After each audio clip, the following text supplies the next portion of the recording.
Test, test, 1, 2, test. Test, test, 1, 2, test. Test, test, 1, 2,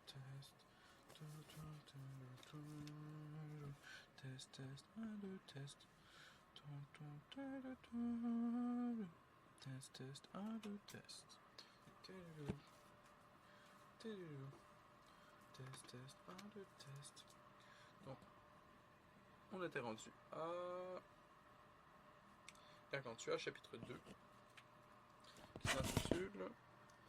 qui s'intitule Gargantua, chapitre 2, qui s'intitule Les fanfreluches antidotées trouvées en un monument antique.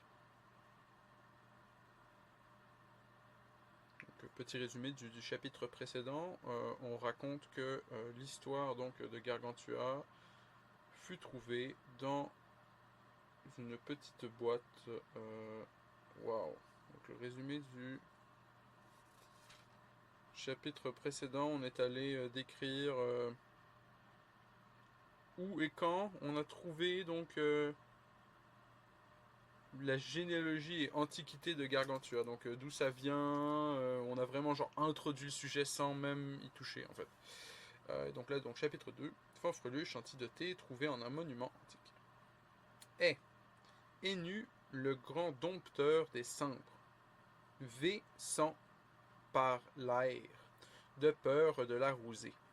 Sa venue, on a rempli les timbres, beurre frais, tombant par une houssée. Beurre frais, tombant par une housée. Uquel, quand fut la grand-mère arrousée, cria tout haut, herse par grâce pêche-le, car sa barbe est presque toute embousée. Ou, pour le moins, tenez-lui une échelle. Aucun disoit que lécher sa pantoufle est-toi meilleur que gagner les pardons. Mais il survint un infecté maroufle, sorti du creux où l'on pêche au gardon, qui dit, messieurs, pour Dieu nous en gardons, l'anguille y est, et en ceste estomus.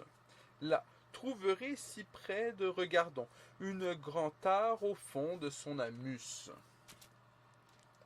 Quand fut au point de lire le chapitre, on n'y trouva que les cornes d'un veau.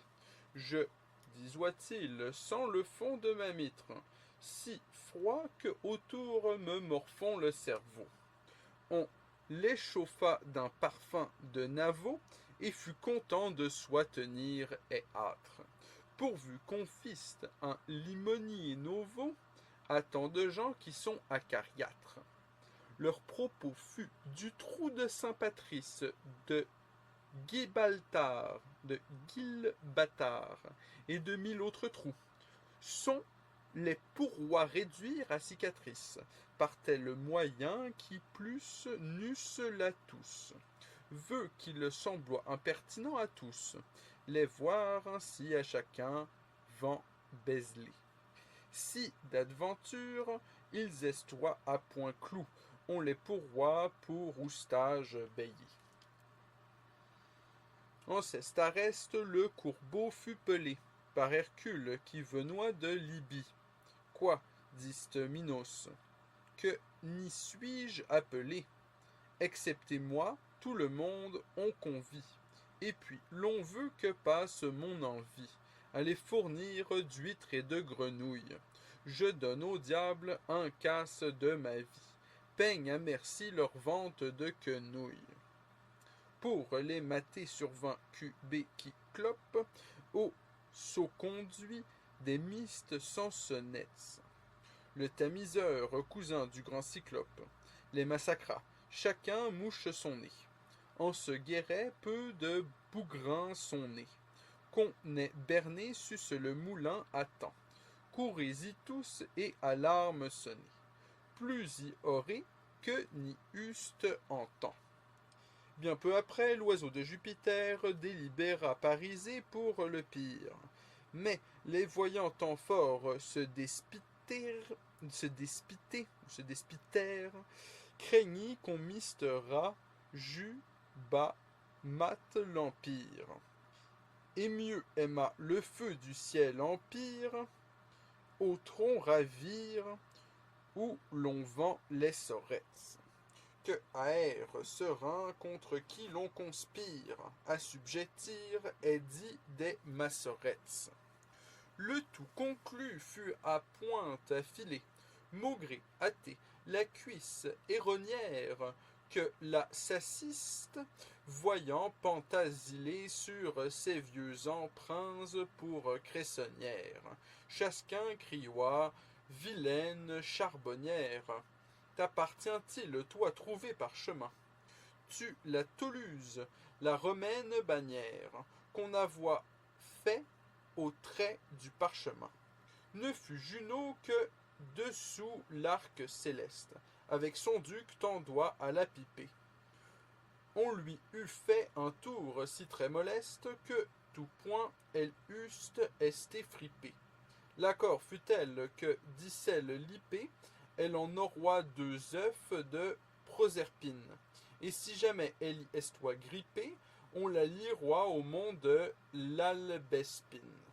7 mois après, oustézan 22, Sylle qui jadis annihila Carthage, courtoisement se missent en milieu d'eux, les requièrent d'avoir son héritage, ou bien qu'on fiste justement le partage, selon la loi que l'on tire au rivet, distribuant un tatin du potage à ces faquins qui firent le brevet.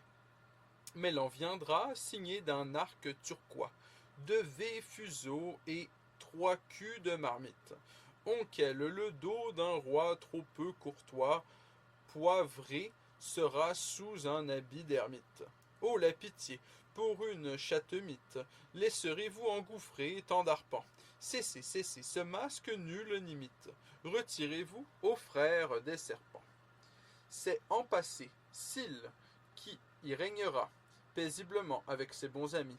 Ni brusque, ni smack, l'or ne dominera. Tout bon vouloir aura son compromis, et le solace qui jadis fut promis, et Jean du ciel viendra en sombre foi. Lors les arats, qui estoient estomie, triompheront en royal palefroi. Et durera ce temps de passe-passe jusqu'à temps que Mars ait les empas. Puis en viendra un qui tout autre passe, délicieux, plaisant, beau sans compas. Levez vos cueurs, tendez à ce repas. Tous mes féaux qui tel est prépassé, qui pour tout bien ne retournera pas, tant sera l'or clamé le temps passé. Finablement, celui qui fut de cire sera logé au gond du jacquemart, plus ne sera réclamé, sire, sire, le brimbaleur qui tient le coquemard, eux qui pour roi saisirent son braquemard, tous ce roi nets les tintouins cabus, et pour Whatton, à fil de poulemard, tout bafoué le magasin d'abus. C'était la fin du chapitre 2. Les fanfreluches antidotées trouvées en un monument antique. Voilà, j'imagine que c'était comme genre l'intro. Et donc le prochain chapitre, le chapitre 3, s'intitule « Comment Gargantua fut 11 mois porté au ventre de sa mère ». On verra à la prochaine épisode. Hein, j'en enregistre un par jour. Voilà, j'espère que votre journée est great, que vous passez un bon moment.